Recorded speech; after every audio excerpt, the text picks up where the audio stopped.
Hello my dear students. In this session we will continue with chapter 1.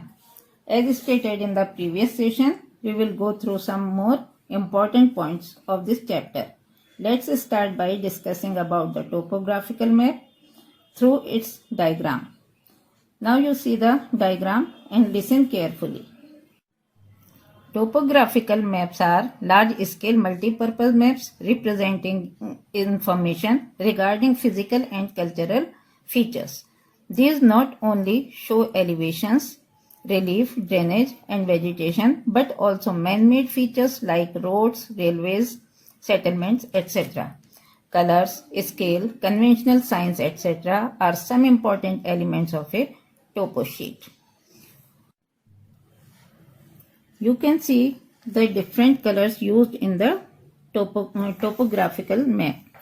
Yellow color shows cultivable land, red color shows settlements, blue color shows water bodies, and green color shows forest area. See the numbers here.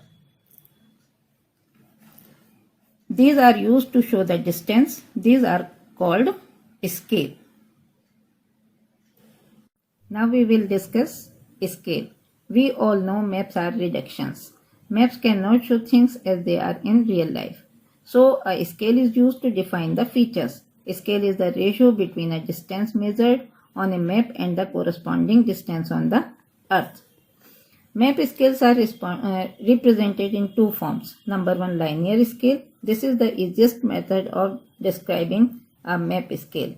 It is usually written on maps as 1 cm to 10 km or 1 into 50 miles.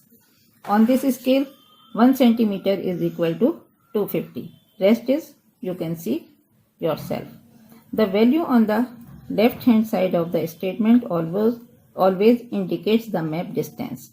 Number 2, representative fraction.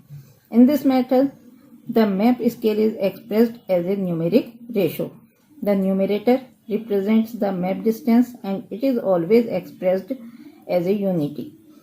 The denominator represents the corresponding ground distance. For example, 1 unit on the map is equivalent to a number of units on the ground.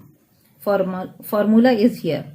RF is equal to distance on the map upon distance on the ground. That's all for today. My dear students, I want to tell you that reading of the chapter is extremely essential for all of you. So your homework is to read the lesson twice and learn all terms. We will continue this chapter in the next session. Thank you.